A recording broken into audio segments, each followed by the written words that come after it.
Today I want to talk about something that many times we don't talk about in church. And I know it is good to have nice prophecies every time that all things will go well. But it is also good to talk about the reality of what the wholeness of all scripture.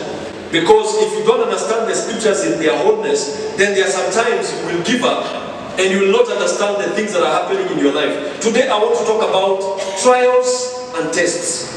Say a trial. Now, naturally, we hate exams. Naturally, as human beings, we hate exams. But anytime you see an exam coming, it is preparing you to another season or another level. Anytime you find yourself doing an exam, be it a class 8 exam, be it a form 4 exam, be it a university exam, be it a college exam, you know very well that past that exam, you are getting into a new level. Now I want to say that our God is a God who sets exams for people. And if you're not ready for the exams, you will fail and you will go around the mountain again and again. Some of the things that you are going through, they are exams of God that He has set for you. And if you're not aware, you will keep on binding the examiner and the examiner will not go away. He'll keep on bringing the exams, you keep on failing and you keep on reminding. Now I want to say something, I want to make a differentiation.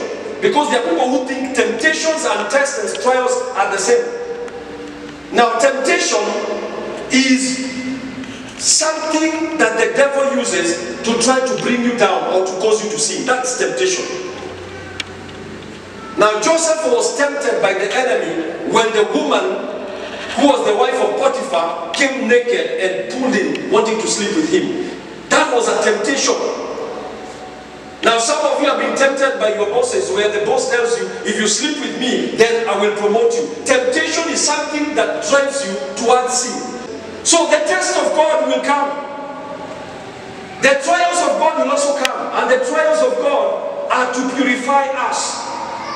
They are sent by God to purify us. Because where you are supposed to be, or who you are supposed to be, you can't arrive there without being tried. I remember, I think it was one of the men in the men's group, they sent a nice story about some women, or I don't know, it was a man who went to visit the silver. You know, the guys who refine silver and gold.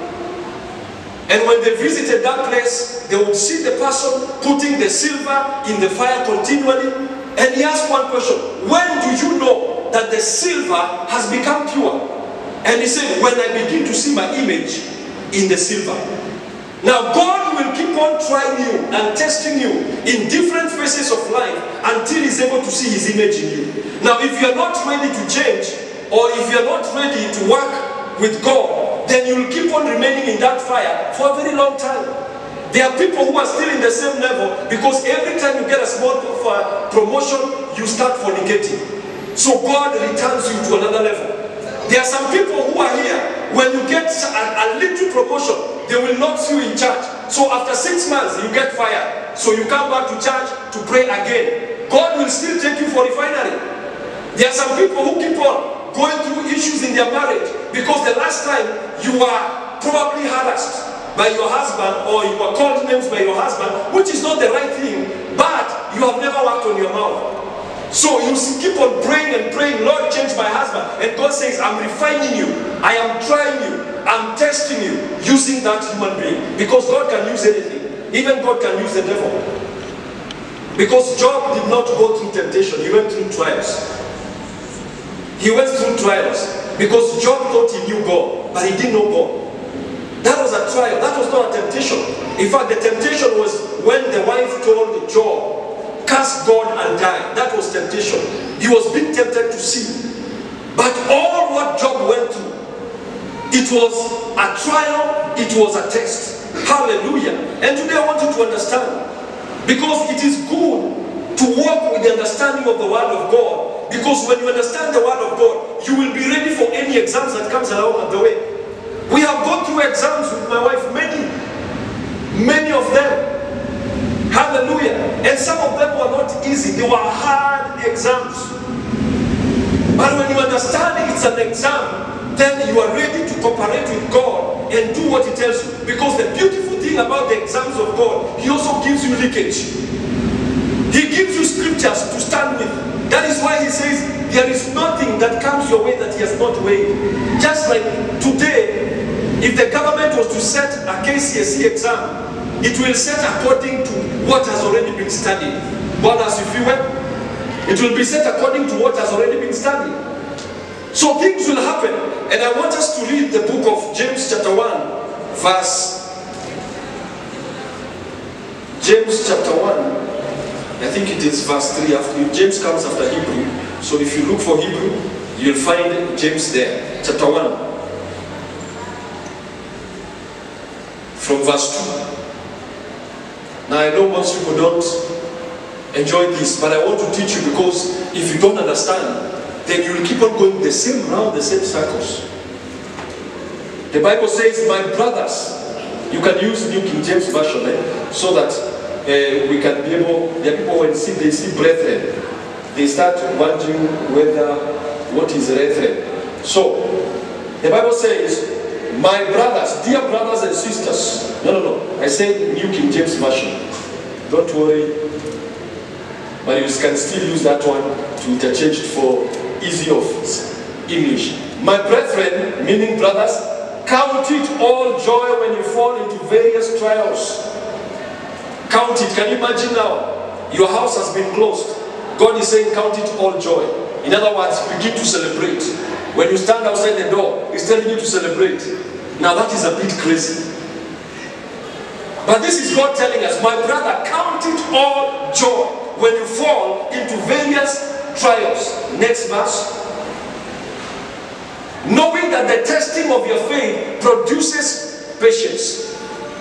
Knowing that the testing of your faith, in other words, I want to tell you, your faith will be tested by God. Your faith will be tested by God. Because he wants to see whether you have genuine faith or your faith is real. It will be tested by God. And some of you are already going through a serious testing of your faith. And you can actually say that you are living by faith. There is a time we went into a wilderness for several years. In fact, when we started the school, we went through a wilderness. We didn't know when the next salary for teachers would come, because we had about 18 students and you have 5 teachers. Their salary is more than actually what you're getting. And you have also rent to pay. And we would stand over there and we would pray and believe God. And nothing was changing. Nothing was changing. I remember one time, we didn't even know what to do. But a time came, we realized that we were going through a trial and God has a way of escape for us. In fact, we started getting excited because we had seen God pay rent 1 month, 2 months, 3 months, supernaturally in different ways. Until now we started getting excited. We'll be sitting like this and we're saying, we know God will pay rent. But this time, how will he do it? Let us watch. And I remember one time he came through a different way. Because we didn't have a lab for our students, and exams were nearing, and we didn't even have anything, even a functioning proper lab, because the registration students that we had were over 100, and the lab could only accommodate, I think, about 20. So if we're going to do shifts of about 2 to 3 hours, that means kuna watoto wamaliza mtihani saa 5 ya usiku. But we kept on believing God. We knew this is a trial, but we knew he would come through. And I remember one time going to Nairobi University. Can you imagine? My wife is there and he said, let's go to Nairobi University. I'm very sure they have a big lab. We can take all our students there and do examination. And I said, okay, 22. You know, there are times you follow, it's good to listen. Sometimes it's good to listen to your wife. Don't think that you are a champion as a man. So I followed her. I said, I'm following there, my faith is 0 here. But we went there and we told the lecturer. We found the guy, he was called Professor Urata. And the guy, we told him our story and we could see him wiping his face. And he was wondering, these people are crazy. Now, the only thing that he did after that, he said, there's very little I can do, but try Kenya Science Teachers College. We also went there and they told us, we can't help you. But one day, Urata calls us and tells us, there are some things here that we are not using, not for love, but old metals, old computers, old chairs, just come and clear them out of this. We went there and found a heap of metal things, computers, old things. I looked at them on the first day and I was like, what is this? What will this do in the life that we are having? And I looked at a few of them. Some of them were rained on. In fact, most of them were outside. So we tried a few. Actually, they were not computers. They were monitors. You know, the screens. So we collected. I remember, Simba can tell you, we had like 100 monitors in our office. We were looking like a computer school, but we didn't have any computer in sensible way. And one day I remember going to my neighbor and I told him, tumepewa vitu kwa Nairobi University, some scrap things. Now we are wondering even what to do with them. And the guy looked at me and he said, "It's scrap? Come here, some scrap." He told me, "Let's go and see." When he went there, he looked at it and he said, "This is a gold mine. We can sell this thing as scrap and you can get a lot of money." And I told him, "Are you sure?" He told me, "Kwanza chukua hizi monitors." He collected like 50 monitors, he put them in his van. We went to Ngara and we sold it for 200. Then he told me, "Now we have transport for the other ones." So we got a bigger lorry and we went there. We filled it to the brim. Then he brought us to somewhere called Tree Metals here. I thought we were going to get money the same day. We dropped them there and he said, "Now, tomorrow I'm coming with some boys. We begin to dismantle this because here there is metal, there is aluminium, there is copper, I don't know there is what."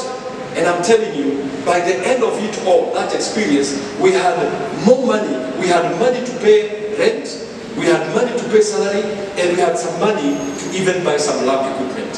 Amen. Hallelujah. Amen. But we were going through a testing of our faith. It was a testing of our faith. God wanted to show us that I can provide in different ways. Let me tell you, your job is not the only source. Say a good amen. Amen. Your job is not the only source. It is in the times of trial God opens your eyes to realize that they are good people. This lady can be able to testify and say, "They are nice women in the Shelter of Love Church." Because God wanted to open her heart and to create a patience.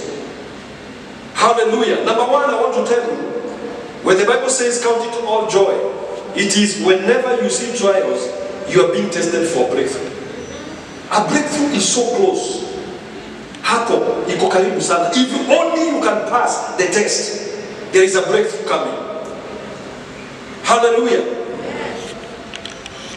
Trials and tests prepare us. To prepare us to enter into our purposes. Abraham never knew what was waiting for him. Can you imagine one day Abraham wakes up in the morning and God tells him, "Take your only son." And then God emphasizes, the only son that you love. Genesis 22 from verse 2. "Take your only son that you love most and give him to me as a sacrifice." And God was testing Abraham. Take now your only son Isaac, who you love. In other words, God knew that Abraham might start thinking of Ishmael. So he was very specific. Like some of you, if you are told, "Take that shoe," you will start looking for the one that looks old. Then God emphasizes, "That shoe that you bought last week, and I want you to give it to somebody."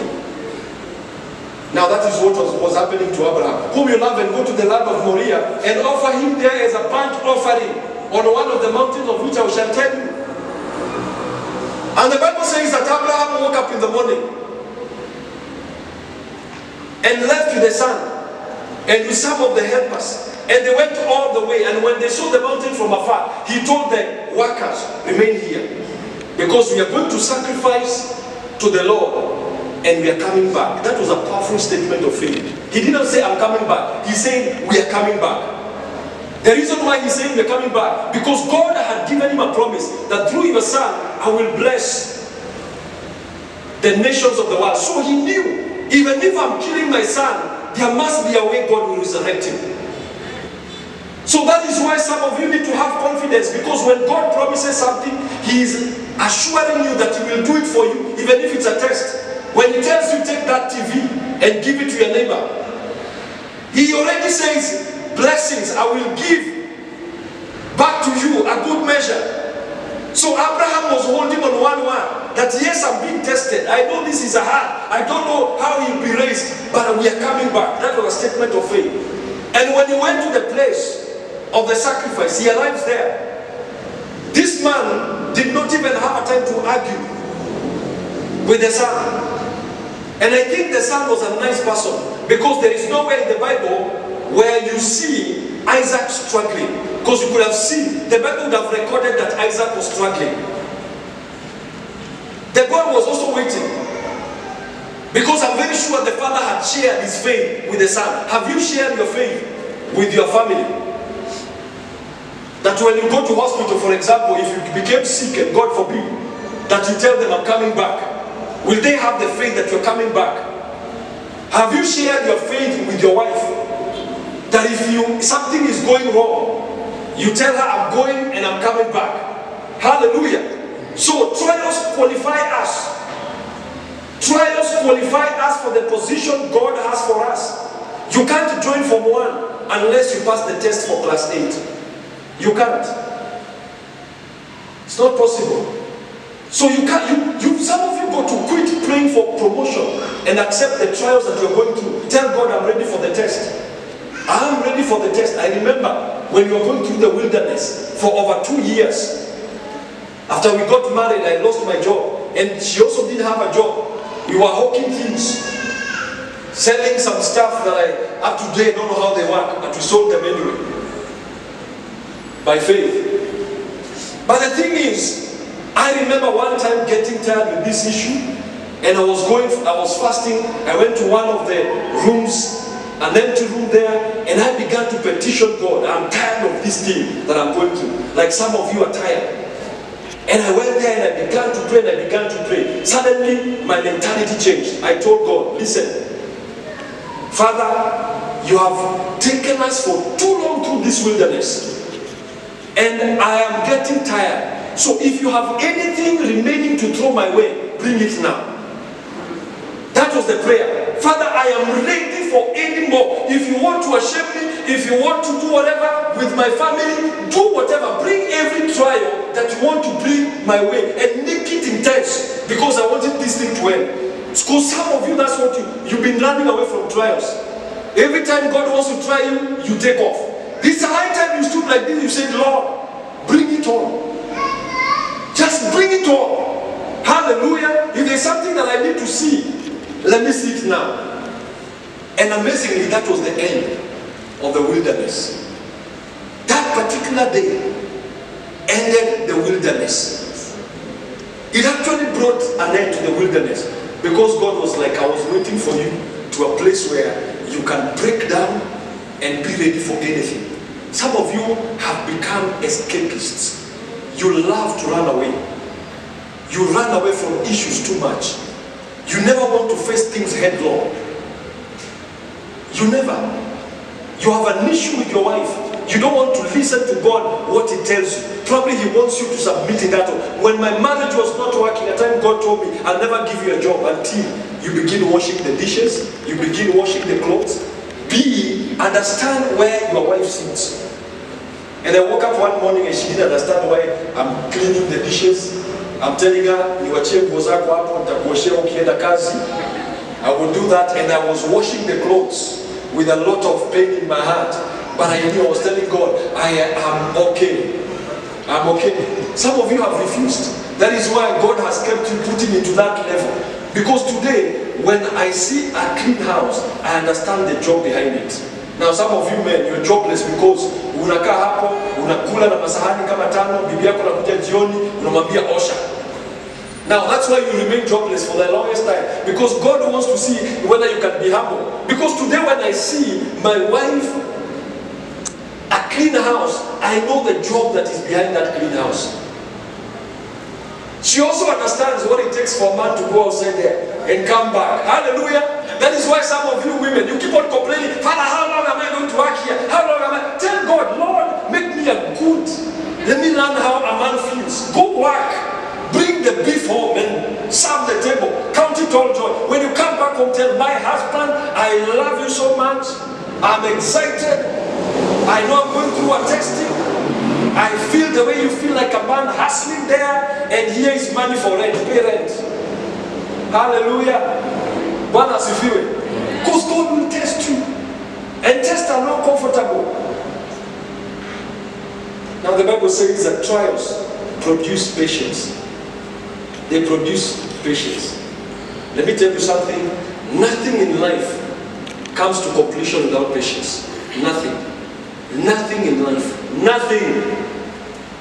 Nothing. Some of you need to tell God, I need to get patience. Only comes through trial. Because some of you have got no patience. Now let me tell you the easiest way to understand patience. Now, if you're traveling from, for example, Kenya, all the way to a place like US, or let's say from US, for example, when you are traveling from Dubai all the way to US, we're told 15 hours flight. Now, I saw people who are uncomfortable, especially those people who smoke. Now, you know smokers cannot stay without smoking for more than 2 hours. But when you take a 15 hours flight, it will require you to be patient all the way to the end. Now, smokers are uncomfortable in flights, but inside, they always imagine the end of the flight. They're like, I'm counting it all joy. Because when I get out of this plane, the first place they rush is toilets. And they go there and you find them smoking, like 2 of them. And they're smoking because they were looking for the end. But if they were impatient and they tried to smoke in the plane, by the time they arrive on the other side of the airport, they will go to jail directly. Now, many of us don't want to go through the journey. When God tells you, I'm taking you through a journey, it may take 1 month, it may take 1 year, it may take 2 years, it may take 3 years. Most of you would get out of the flight because you're not ready to wait until the end. But nothing, the shoes you're wearing, they went through a process until they became the shoes. The clothes that you're wearing, the cars that you see, everything has gone through. Even the instant coffee that you say it is instant, it was not instant. It went through a process. You're only enjoying it as an instant coffee because there is a process it went. If you refuse to go through the process of God, you will remain in that position for a long time. Yes, you can come here and prophesy. Your promotion is coming. And you say, amen. And you wait for promotion and it never comes. You can keep on prophesying to you, lady, you are getting married this year. And this year comes and next year but one. Because it's a character that God has been trying to work on you to change, but you have refused to change. Young man, you are still believing God for a job. But you can't even wake up in the morning at 5 o'clock. You sleep up to 10. Umelarua blanket because the normal hours, blanket mepewa, working hours is usually something like 8 hours. You are stepping on it for 10 hours. So inalaruka kabla or whatever. So something has to go to change in you, my brother and my sister. You've got to count it all joy. Let me wind up. The Bible says, in the book of Jeremiah chapter 17, verse 10. I, the Lord, search the heart. I test the mind, even to give every man according to his way, according to the fruit of his doing. I, the Lord, search the heart, test the mind. The greatest step that will come upon you is your mind. When you find a padlock on your door, it is not your physical body that goes through the trouble. It is your mind. Where will I sleep? What will people say? So God is testing your mind because some of you are going through trials. And it is ready you embrace the trials. You tell God, Lord, prepare me for the trial. Make me stronger for the trial. Because that is a prayer you need to pray. Make me stronger for the trial. Instead of keeping praying, Lord, get me out of this. Because no matter what a student sitting for KCSE does, if you don't sit for all the examinations, you will not get the results. You will have to receive the exam. And that is the world system. And it came from God. I, the Lord, search the heart, I test the mind, even to give every man according to his way. If you cannot pass God's exam, you will receive according to your way. That is why some people are receiving demotion instead of promotion. That is why some people are going through issues instead of coming out of them. Because when God tests your faith and when He gives you a trial, you keep on failing. But my prayer for you today is that you may be equipped to pass that exam. In Jesus' name. Hallelujah.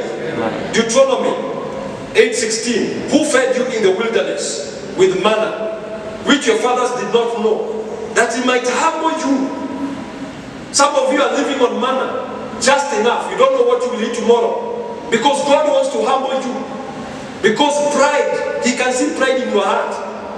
There is nothing as humbling when you begin to, as she said a very powerful testimony. There are people here who know they are hungry, but they are too proud to go to that office. What will mother say? And you're there, that is a problem you're having. That is why you're still in that wilderness. You are too proud. That is why God fed the children of Israel with manna to test them and to humble them. So God will continue to humble you. You are jobless and you can't tell people in the group to pray for you to get a job. You are too proud, Pastor. I want to see you privately.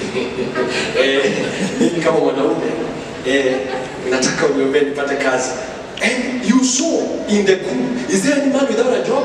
Can you just post in the, we pray for you in unity because there's power in unity?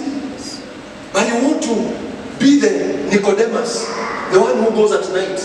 Let me tell you, there are things that God will want you to realize that your brothers can hold you. Amen. Are the women shouting here? She's the one who gave the testimony.